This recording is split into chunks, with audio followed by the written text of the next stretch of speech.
Hello and welcome to you guys. मेरा नाम है राहुल गुप्ता और आज हम बात करने वाले हैं HTTP क्लाइंट इन लारावेल के बारे में। तो जान लेते हैं सबसे पहले आज के टॉपिक्स क्या क्या होने वाले हैं। व्हाट इज़ HTTP क्लाइंट, उसके बाद हम जानेंगे कैसे हम HTTP क्लाइंट को यूज़ करते हैं। उसके बाद हम जानेंगे कि कैसे हम डाटा को सेंड करते हैं व्यू करने के लिए।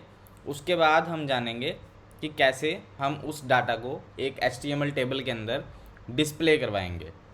ठीक है, तो सबसे पहले बात कर लेते हैं HTTP क्लाइंट होता क्या है। तो ये देखिए, ये लारावेल की एक डॉक्यूमेंटेशन है HTTP क्लाइंट के ऊपर।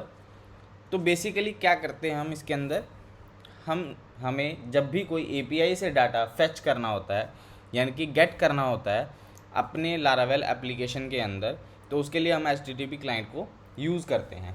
जैसे कि आपने देखा होगा बहुत सारे ई-कॉमर्स वेबसाइट्स पे पेमेंट गेटवे इम्प्लीमेंटेड होते हैं, वो सारे जो हैं वो HTTP क्लाइंट से ही वर्क करते हैं अगर आप लारावेल फ्रेमवर्क यूज़ कर रहे हैं। ठीक है, तो ये बहुत ही ऑप्टिमाइज्ड वे है। लारावेल ने अपनी खुद की एक लाइब्रेरी बनाई हुई है HTTP क्लाइंट के ऊपर। आप कर्ल भी यूज़ कर सकते हैं लेकिन वो PHP के अंदर है, लेकिन अगर आप लारावेल यूज़ कर रहे हैं तो HTTP क्लाइंट ही आपको यूज़ करना चाहिए। और इसके अंदर बहुत सारे फंक्शंस है, प्री डिफाइंड फंक्शंस है। आपको रिस्पॉन्स कैसे गेट करना है, कैसे डाटा को क्रिएट करना है, कैसे डाटा का एरर फाइंड करना है, वो सब कुछ इस डॉक्यूमेंटेशन के अंदर मेंशन्ड है। ठीक है, ये सारे टॉपिक्स हैं आपके, इन सबको आप पढ़ सकते हैं डॉक्यूमेंटेशन के थ्रू। ठीक है, इस वीडियो के अंदर हम जानेंगे कि कैसे हम उसको इम्प्लीमेंट कर सकते हैं, कैसे हम उसको यूज़ कर सकते हैं। ठीक है, तो उसके बारे में हम जानेंगे। तो सबसे पहले हम जान लेते हैं कि हम यूज़ कैसे करने वाले हैं HTTP क्लाइंट को। तो उसके लिए हमें API चाहिए होंगी। तो API के लिए हम क्या करेंगे, एक सैम्पल API जो है वो प्रोवाइडर है request.res.in। इस वेबसाइट पे आप जाएंगे तो आपको कुछ प्री डिफाइंड APIs मिल जाएंगी जिनको आप यूज़ करके अपने वेब एप्लीकेशन में प्रैक्टिस के लिए यूज़ कर सकते हैं। ठीक है, तो हम इसी API को यूज़ करने वाले हैं और इसको यूज़ करके हम रिस्पॉन्स और रिक्वेस्ट गेट करेंगे और देखेंगे कि कैसे हम इसको गेट के अंदर और पोस्ट के अंदर यूज़ कर सकते हैं। तो बेसिक सा फ्लो है, कोई ज़्यादा कॉम्प्लेक्स नहीं है, बहुत ही सिंपल सा वीडियो होने वाला है, बहुत ही ईजी वे में मैं समझाऊंगा। अगर आपको कोई भी डाउट होता है तो आप कमेंट सेक्शन में मुझे पूछ सकते हैं। तो चलिए स्टार्ट करते हैं। सबसे पहले हम अपना प्रोजेक्ट ओपन कर लेते हैं। तो ये मेरा प्रोजेक्ट ओपन कर लिया है मैंने अपने, और इसको हम एक बार सर्वर के ऊपर चेक कर लेते हैं। तो सर्वर हमारा रनिंग में है सबसे पहले। उसके बाद हम इसको चेक करते हैं अपना IP के ऊपर। तो ये देखिए हेलो वर्ल्ड प्रिंट हो रहा है, इसका मतलब मेरा सर्वर भी वर्किंग कंडीशन में है। उसके बाद हम एक कंट्रोलर क्रिएट करेंगे जिसके अंदर हम रिक्वेस्ट बनाएंगे HTTP रिक्वेस्ट। ठीक है, तो उसके लिए क्या करना पड़ेगा, PHP आर्टिजन मेक कंट्रोलर और एक यूज़र कंट्रोलर क्रिएट कर लेंगे जिसके अंदर हम रिक्वेस्ट क्रिएट करेंगे। तो ये देखिए मैंने फाइल एक क्रिएट कर ली है कंट्रोलर की, और ये यूज़र कंट्रोलर है मेरा। इसके अंदर एक फंक्शन क्रिएट कर ले हैं जल्दी से।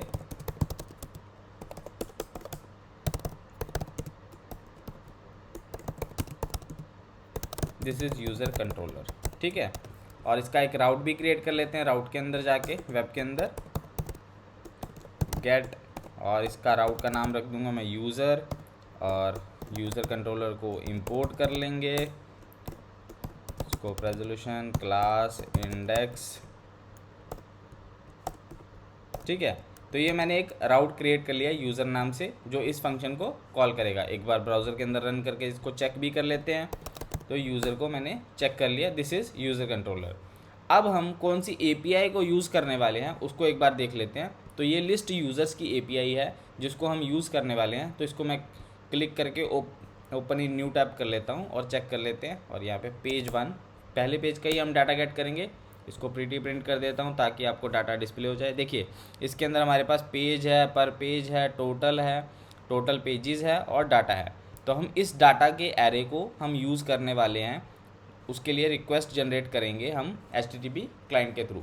ठीक है, तो HTTP क्लाइंट को यूज़ करने के लिए सबसे पहले हमें क्या करना पड़ेगा, एक वेरिएबल लेते हैं जिसके अंदर हम HTTP क्लाइंट की वैल्यूज़ को स्टोर करवाएंगे। ठीक है, थोड़ा सा एंटर मार देता सो दैट कि आपको प्रॉपर्ली विजिबल हो जाए।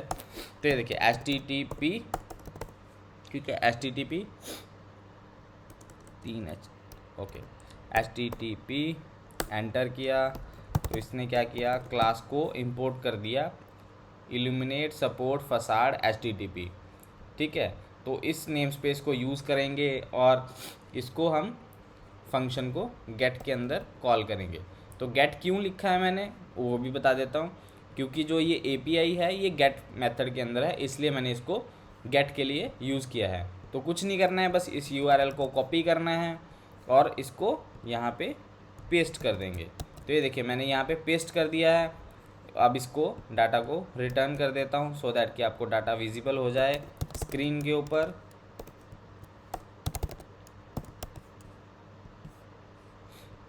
तो यूज़र की इसको रिफ़्रेश करेंगे और ये देखिए डाटा प्रॉपरली मेरा विजिबल है, लेकिन ये अभी जेसन फॉर्मेट में है। तो इसको एरे फॉर्मेट में कन्वर्ट कर लेते हैं। तो एरे फॉर्मेट में कन्वर्ट करने के लिए अपने पास क्या होता है, डिकोड डाटा एक वेरिएबल ले लूँगा और जेसन, उसके बाद डिकोड एक फंक्शन होता है PHP के अंदर जिससे हम जेसन को एरे के अंदर कन्वर्ट कर लेंगे।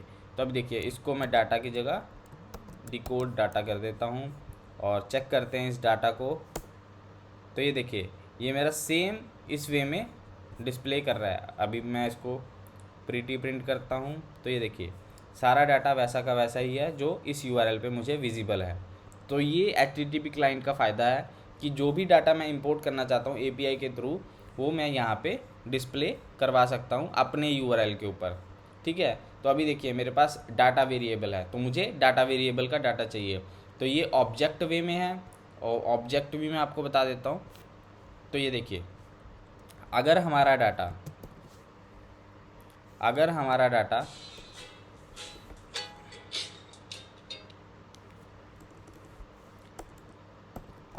डाटा करली ब्रेसिस में है तो उसको ऑब्जेक्ट बोलते हैं, लेकिन अगर हमारा डाटा इस वे में है तो उसे एरे बोलते हैं। ठीक है, तो इसका डिफरेंस बहुत सिंपल सा है। जब हम डाटा को डिकोड डाटा को जब हम इस एरो से डिनोट करेंगे तो इसका मतलब वो ऑब्जेक्ट में है। ठीक है, लेकिन अगर इसी चीज़ को वो आगे बताऊंगा मैं आपको, आगे आने वाले अभी जब हम इसको यूज़ करेंगे व्यू पेज के ऊपर तब मैं आपको बताऊंगा कि एरे कैसे यूज़ करते हैं। अभी के लिए सिर्फ चेक करते हैं डाटा कैसे प्रिंट होता है। तो मैं वेरिएबल को रिपीट कर रहा हूँ डाटा के अंदर। ठीक है, तो अभी चेक करते हैं ये डाटा कैसे प्रिंट होता है स्क्रीन के ऊपर। तो ये देखिए प्रीटी प्रिंट करा, देखिए सिर्फ डाटा का ही डाटा आ रहा है। मैं API के अंदर भी दिखा देता हूँ कि ये देखिए ये हमारा जो था ऑब्जेक्ट था पूरा जिसके अंदर पेज पर पेज टोटल पेजेस डाटा आ रहा था, उसको मैंने ऑप्टिमाइज़ करके अब सिर्फ डाटा पे ही लाकर डिस्प्ले करवा रहा हूँ। ठीक है, अब मैं इसको अपनी फ़ाइल के अंदर यूज़ करने वाला हूँ। तो उसके लिए मुझे क्या करना पड़ेगा, सबसे पहले एक व्यू फाइल क्रिएट कर लेते हैं। तो व्यू फाइल क्रिएट करने के लिए एक व्यू फाइल क्रिएट करते हैं user.blade.php। ठीक है, तो ये मैंने एक व्यू फाइल क्रिएट कर लिया, इसका नाम देता हूँ यूज़र लिस्ट। ठीक है, अब क्या करते हैं यहाँ पे व्यू पेज को कॉल करते हैं। तो व्यू पेज को कॉल करने के लिए व्यू यूज़र तो सेमीकोलन एक हटा देता हूँ। तो ये देखिए व्यू को मैंने कॉल कर लिया है। अब इस पेज को रिफ़्रेश करते हैं तो ये मेरा यूज़र लिस्ट डिस्प्ले कर रहा है, यानी कि व्यू फाइल का डाटा डिस्प्ले कर रहा है। अब मैं इसके अंदर अपना जो ये डाटा मैंने बनाया है इसको पास करूँगा। तो इसको यूज़र्स वेरिएबल के अंदर मैं पास करने वाला हूँ। ठीक है, तो ये मैंने पास कर दिया है। अब मैं क्या करता हूँ यहाँ पे एक टेबल क्रिएट कर लेता हूँ सो दैट कि मैं अपना डाटा जो है वो प्रॉपरली डिस्प्ले करवा पाऊँ। तो टेबल क्रिएट करने के लिए TR ले लेते हैं, टेबल ले लेते हैं, उसके अंदर TH हेडिंग्स के लिए। तो हेडिंग्स देखते हैं मेरे पास क्या क्या है, ID है, ईमेल है, फर्स्ट नेम लास्ट नेम और अवतार है। ठीक है, तो ID, उसके बाद ईमेल, उसके बाद फर्स्ट नेम, उसके बाद लास्ट नेम, उसके बाद अवतार। ठीक है, तो ये मैंने ले लिए हैं। अब मैं क्या करूँगा, फॉर ईच यूज़ करूँगा। क्यों? क्योंकि मेरे पास यूज़र्स का डाटा है। तो यूज़र्स का डाटा कौन से वेरिएबल में है, यूज़र्स वेरिएबल में। ठीक है, तो यहाँ पे हम यूज़र्स लिखेंगे एज यूज़र, उसके बाद एंड फॉर ईच, और इसके अंदर हम रोज़ क्रिएट करेंगे ताकि हम लूप चला सकें। तो लूप चलाने के लिए क्या करना पड़ेगा, सबसे पहले tr लेंगे, उसके अंदर td, और इसके अंदर मैं करवाऊँगा यूज़र। अब देखिए यहाँ पे मेरे पास ऑब्जेक्ट्स हैं, इसको हम यहाँ पे यूज़ करने वाले हैं। तो एक बार चेक कर लेते हैं, चेक करके मैं आपको बताता हूँ। तो ये देखिए मैंने यहाँ पे सिर्फ एक आईडी ली है यूज़र के अंदर, जो मेरे पास ये आईडी थी, इस आईडी को मैंने यूज़ किया है। तो इसको पेज को रिफ़्रेश करके देखते हैं तो हमारे पास क्या डाटा प्रिंट होता है। ये देखिए आईडी 1 2 3 4 5 6 जो है आईडी प्रिंट हो रही है। इसी तरीके से हम इसको कॉपी कर लेंगे, पेस्ट कर लेंगे, कॉपी पेस्ट, और यहाँ पे हमारे पास क्या है, ईमेल आएगी, क्योंकि यहाँ पे मैंने ईमेल लिखा है। यहाँ पे आएगा मेरा first name, first underscore name, यहाँ पे आएगा लास्ट नेम, और यहाँ पे आएगा अवतार। ठीक है, तो इसको मैं डाटा को चेक कर लेता हूँ। तो ये देखिए मेरा प्रॉपरली डाटा, एक बार इसको टेबल को बॉर्डर भी दे देते हैं।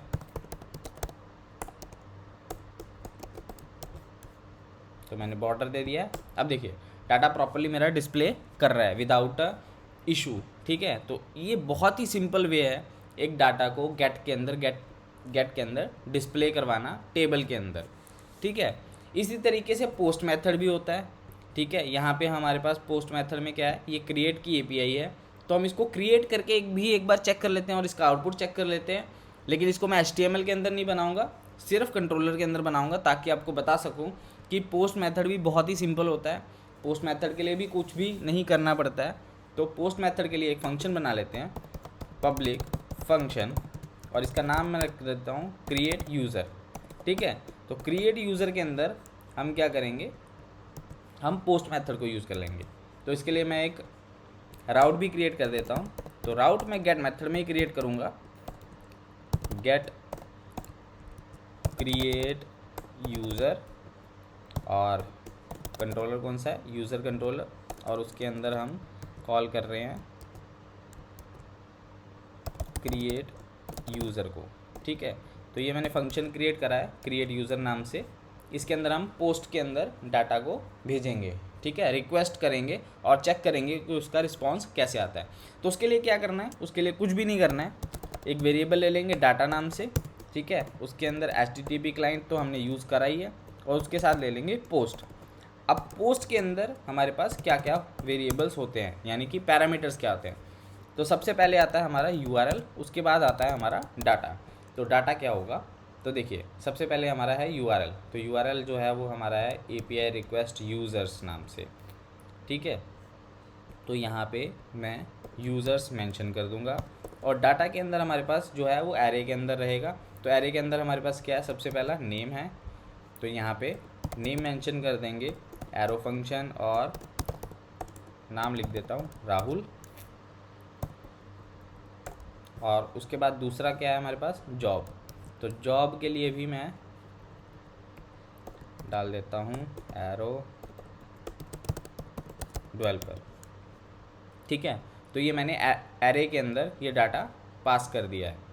ठीक है, ये यहाँ पे मेंशन था कि आपको जो डाटा है वो एरे के अंदर भेजना है, तो मैंने यहाँ पे एरे के अंदर डाटा भेज दिया है, और यहाँ पे URL मेंशन कर दिया है, कौन से URL पे हम हिट करने वाले हैं, और ये पोस्ट मेथड है। तो देखते हैं इसका रिटर्न आउटपुट क्या आएगा। तो रिटर्न करते हैं डाटा को, और जल्दी से चेक करते हैं इसको ब्राउज़र के ऊपर। तो ब्राउज़र के ऊपर चेक करने के लिए क्या करना पड़ेगा, मुझे ये URL को हिट करवाना पड़ेगा, क्रिएट यूज़र वाले को। ठीक है, तो मैं इसको हिट करवा देता हूँ, क्रिएट यूज़र, और एंटर। तो ये देखिए मेरा एक रिकॉर्ड क्रिएट हो गया है। कैसे पता चला हमें रिकॉर्ड क्रिएट हो गया, क्योंकि ये देखिए रिस्पॉन्स में वही सेम एरे आ रहा है जो इसके रिस्पॉन्स में, मतलब सिमिलर एरे जिसमें नेम है। तो ये देखिए मैंने नेम राहुल भेजा था और राहुल आ रहा है। जॉब है, जॉब मैंने डेवलपर भेजी थी, वो आ रही है। उसके बाद देखिए यहाँ पे आईडी आ रही है, तो इसका मतलब मेरा यूज़र जो है वो क्रिएट हो चुका है, और क्रिएटेड एट डेट भी आ रही है। ठीक है, तो इस तरीके से हम पोस्ट मेथड को यूज़ कर सकते हैं। आप भी यूज़ करिए और इसको इम्प्लीमेंट करिए। उसके बाद पुट है, पैच है, डिलीट है, इन सारी APIs को आप 1 बाय 1 यूज़ करिए। इस डॉक्यूमेंट को ज़रूर रीड करिएगा, ये मैं कमेंट सेक्शन में मेंशन कर दूंगा। इसका URL भी मैं आपको प्रोवाइड कर दूंगा API का। आप इसको टेस्ट करिए, अपने तरीके से इम्प्लीमेंट करिए, सो दैट कि आप HTTP क्लाइंट के साथ बहुत ज़्यादा परफेक्ट हो जाएं। तो आज की वीडियो के लिए बस इतना ही, मिलते हैं नेक्स्ट वीडियो में। I hope you like, share and subscribe to my YouTube channel. Thank you very much for watching this video. Bye bye.